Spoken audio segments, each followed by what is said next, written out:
ایک آدمی تھا جس کی 4 بیویاں تھیں۔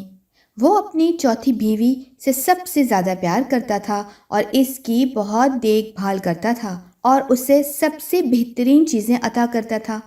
وہ اپنی تیسری بیوی سے بھی پیار کرتا تھا اور اسے ہمیشہ اپنے دوستوں سے چھپا کر رکھتا تھا، کیونکہ اسے ہمیشہ خوف رہتا تھا کہ کہیں وہ کسی اور آدمی کے ساتھ بھاگ نہ جائے۔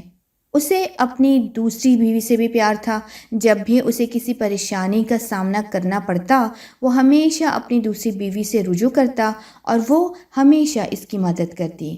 اسے اپنی پہلی بیوی سے محبت نہیں تھی، حالانکہ وہ اس سے گہری محبت کرتی تھی، اس کے ساتھ ساتھ بہت وفادار بھی تھی اور اس کا بہت خیال رکھتی تھی۔ ایک دن وہ شخص بہت بیمار ہو گیا اور جانتا تھا کہ جلد ہی اس نے مر جانا ہے۔ اس نے خود سے کہا، میری 4 بیویاں ہیں، جب میں مر جاؤں گا تو ان میں سے ایک کو اپنے ساتھ لے جاؤں گا۔ چنانچہ اس نے چوتھی بیوی سے کہا کہ وہ بھی اپنے ساتھ مر جائے اور اسے ساتھ رکھے۔ کوئی راستہ نہیں، اس نے جواب دیا اور بغیر کچھ اور الفاظ کہے چلی گئی۔ اس نے اپنی تیسری بیوی سے کہا، اس نے کہا، یہاں زندگی بہت بہتر ہے، آپ کی وفات کے بعد میں دوبارہ دوسری شادی کر لوں گی۔ اس کے بعد اس نے اپنی دوسری بیوی سے پوچھا، اس نے کہا، مجھے افسوس ہے، میں اس وقت آپ کی مدد نہیں کر سکتی، زیادہ سے زیادہ میں آپ کی قبر تک صرف آپ کے ساتھ جا سکتی ہوں۔ اب اس کا دل ٹوٹ گیا اور وہ ٹھنڈا ہو گیا۔ تب ایک آواز آئی، میں آپ کے ساتھ جاؤں گی، آپ جہاں بھی جائیں۔ اس شخص نے اوپر دیکھا اور وہاں اس کی پہلی بیوی تھی۔ وہ اس قدر پتلی تھی جیسے اسے غذائی قلت کا سامنا کرنا پڑا ہو۔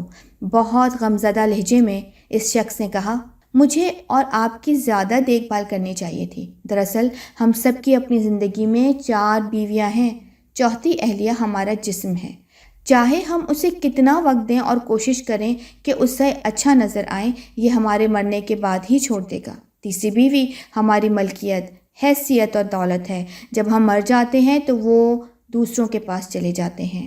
دوسری بیوی ہمارے کنبے اور دوست ہیں۔ اس سے کوئی فرق نہیں پڑتا کہ ہمارے زندہ ہونے پر وہ ہمارے ساتھ کتنے قریب رہتے تھے، اب تو وہ ہمارے پاس رہ سکتے ہیں۔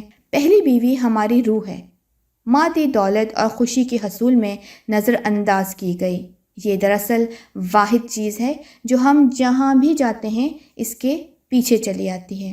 تو ہماری رائٹ آف ڈائریکشن ہمارے اندر ہی موجود ہے۔ ہمیں صرف ضرورت اس بات کی ہے کہ ہم بہتر چوائس کے ساتھ زندگی گزاریں۔ رب تعالیٰ عمل کی توفیق عطا فرمائے، آمین۔